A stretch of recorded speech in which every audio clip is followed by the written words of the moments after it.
Welcome to Mastering Machines, where we discover tomorrow's reality. Hey everyone, welcome to Master Machines, where we discover tomorrow's reality. Today I want to talk about Llama 4, the newest release from Meta AI. While at first everybody seemed to be impressed and there was a lot of fanfare because obviously Meta releasing any type of AI model is going to bring that fanfare and eyes to it. And the headlines were certainly impressive. Two new medium-sized mixture of experts open models scoring well on benchmarks, and a promised 2 trillion parameter behemoth that could restore Meta's position at the top of the open source AI charts. But beneath all this surface level stuff, there was more to the story than meets the eye. First, let's acknowledge the technical innovations. Llama 4 brings several state-of-the-art training updates. First, adoption of chameleon-like early fusion with Meta Clip, which allows for better captions of pictures, interleaved chunk detection without rope, which basically means, for it to gather better context. Then there was supposed to be native FP8 training. Then there was also the fact that it was supposed to be trained up on to 40 trillion tokens. These were significant advancements that pushed the field forward. Historically, Llama has set the standard for what open source models should be, with Llama 3 and its updates like 3.2 being well received by a lot of the open source community. But this release has been different. For starters, Llama 4 dropped on a Saturday, much earlier than expected. Even Meta seemed caught off guard, having originally planned for a Monday release. And when asked about the rush timeline, Mark Zuckerberg simply stated it was ready.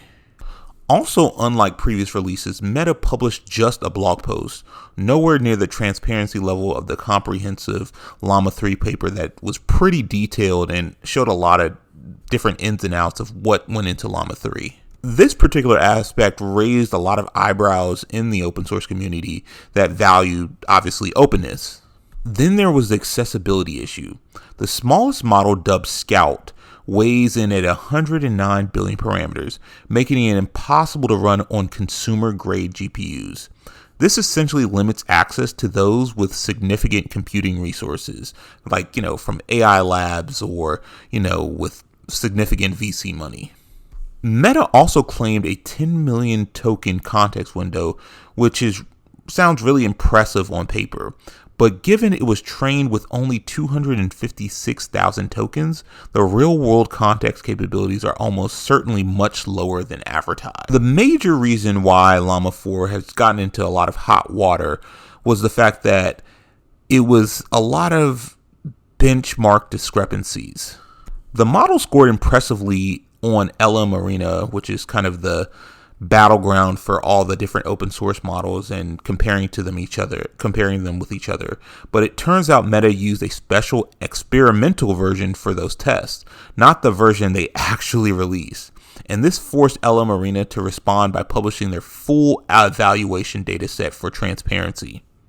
Meanwhile, on independent benchmarks like Aider, Llama 4 performed poorly, and it raised a lot of questions about its real-world capabilities. Adding fuel to the fire of the benchmark controversy was the unsubstantiated posts on Chinese social media having claimed that company leadership pushed for training on test data to meet Zuckerberg's goals. While Meta leadership has categorically denied these allegations, the rumors really cast a shadow over Llama 4 and what should have been celebrated as a milestone in Meta's AI development. So where does this leave us? Llama 4 represents important technical progress in the world of open AI models. The promised 2 trillion parameter model could indeed be groundbreaking if it delivers on that potential. But the unusual release circumstances, the lack of transparency, and the entire benchmark controversy remind us that even in the open source world, we need to look beyond the headlines and marketing claims and actually look into these actual models and see what they produce and whether it's matching up to what's being shown in the actual papers that are released with them or blog posts that are released with them. So what do you think about Llama 4? Are you excited about its capabilities, Or are you concerned about all of the controversies that are swirling around it? Drop your thoughts in the comments below. Remember, this has been Mastering Machines. Discover tomorrow's reality.